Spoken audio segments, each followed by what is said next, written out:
नरेंद्र मोदी जी को पिछले 10 सालों से गोदी मीडिया इस तरह से बता रहा था कि वो विश्व गुरु बन चुके, दुनिया के कई प्राइम मिनिस्टर्स मोदी जी से एडवाइस लेके काम करते हैं, यहां तक कि रूस और यूक्रेन की वॉर तक मोदी जी ने ही रुकवा दी।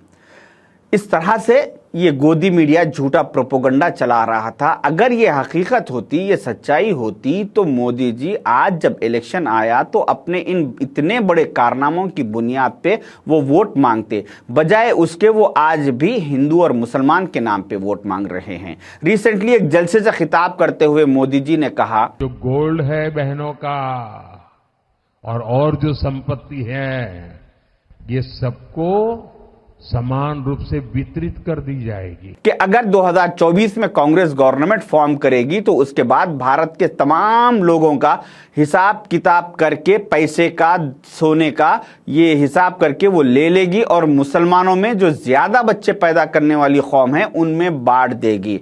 तो मैं मोदी जी से ये कहना चाहूंगा कि अक्टूबर 1962 में जब इस मुल्क पे चाइना अटैक कर चुका था, इंडिया और चाइना का वॉर चल रहा था, उस वक्त जब इंडियन मिनिस्ट्री ऑफ डिफेंस के फाइनेंशियली हालात बहुत खराब हो चुके थे, हमारे जवानों को हथियार की हर वो चीज की जरूरत थी, उस वक्त एक मुसलमान जिसका नाम निजाम मीर उस्मान अली खान रहमतुल्लाह अलैह था, वो सामने आए और उन्होंने अपने पर्सनल खजाने में से 5000 किलो सोना इस मुल्क की आन और शान को बचाने के लिए दान कर दिया। और उन्होंने उस वक्त के प्राइम मिनिस्टर से कहा कि और कोई भी चीज की जरूरत है तो मैं अपनी इस हर चीज इस मुल्क की हिफाजत के लिए कुर्बान करने के लिए तैयार हूं।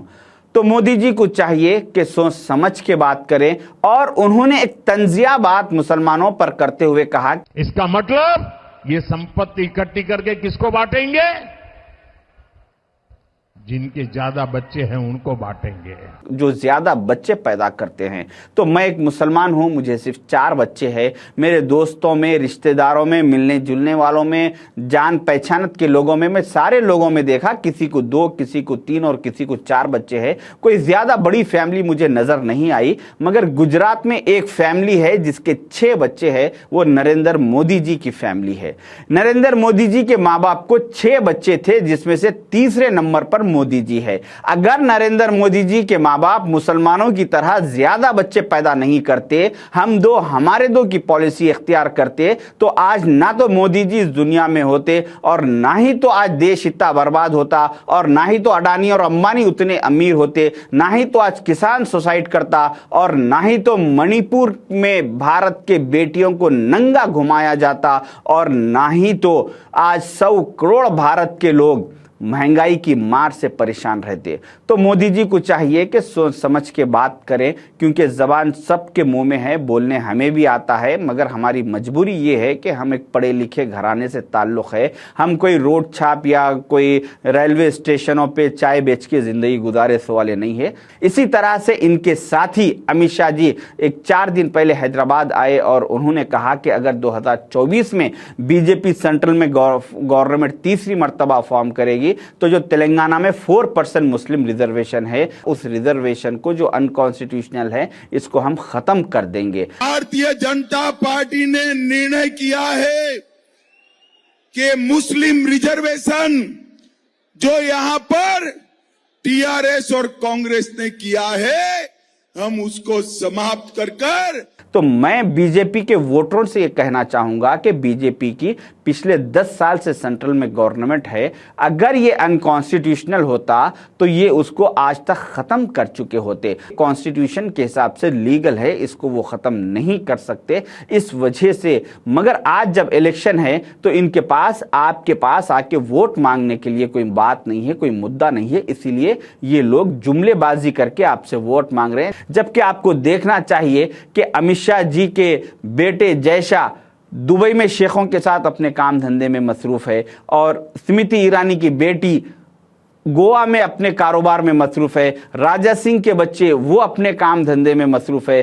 परेशान है तो बीजेपी के वोटरों के बच्चे परेशान है, भारत के बच्चे परेशान हैं, जिसके पास कोई काम धंधा नहीं है, कुछ नहीं है। जितना वक्त पिछले 10 सालों में अमित शाह जी अपने बेटे की जय शाह की कंपनियों को सुधारने में, कंपनियों को अच्छा करने में, आगे बढ़ाने में लगाए। उतना वक्त अगर वो इंटरनेशनल कंपनीज जो भारत में आए हुए हैं अगर उस पर लगाते तो आज भारत का फाइनेंस बहुत आगे बढ़ चुका होता। क्योंकि 8 दिसंबर 2021 को द इकोनॉमिक टाइम्स में ये स्टेटमेंट प्रिंट किया गया। कॉमर्स एंड इंडस्ट्रीज के सेंट्रल मिनिस्टर पीयूष गोयल साहब का, जो उन्होंने पार्लियामेंट में ठहर के कहा कि 2014 से 2021 तक इस मुल्क में 2783 मल्टीनेशनल कंपनीज जो इंटरनेशनल जो अदर कंट्रीज से कंपनीज यहाँ पे आए थे वो अपना काम धंधा बंद करके वापस चले गए। अगर अमित शाह जी अपने बेटों के बजाय, ये सारे मिनिस्टर्स अपने बच्चों की जिंदगियों के बजाय अगर इन कंपनियों पे अगर टाइम लगाते तो आज वो करीब 3000 कंपनी इस देश में अगर होते तो यहाँ पे लाखों लोगों को जॉब्स मिलते, उनकी तरक्की होती, लोगों के पास काम धंधा होता। तो इस तरह से ये बीजेपी के लीडर्स सिवाय झूठे वादों के और प्रोपोगंडे के इनको कोई दूसरा इनके पास मुद्दा नहीं है वोट मांगने के लिए। इसीलिए मेरी बीजेपी के वोटरों से ये अपील है कि आप लोगों को चाहिए कि सोच समझ के अपने वोट का हक इस्तेमाल करें। आप जैसा कि ये अमित शाह अपने बेटे का, स्मृति ईरानी अपनी बेटी का, राजा सिंह अपने बच्चों के बारे में सोच रहे हैं, उस तरह से आप भी अपने बच्चों के बारे में सोचिए। और जो राहुल गांधी एक पढ़े लिखे खानदान के है, जो आज इस नफरत के बाजार में मोहब्बत की दुकान खोलने के लिए निकले हैं, इनको आप अपना वोट दीजिए और आज हिंदुस्तान को दूसरे कंट्रियों से आगे बढ़ाने की कोशिश कीजिए। शुक्रिया। जय हिंद, जय कांग्रेस।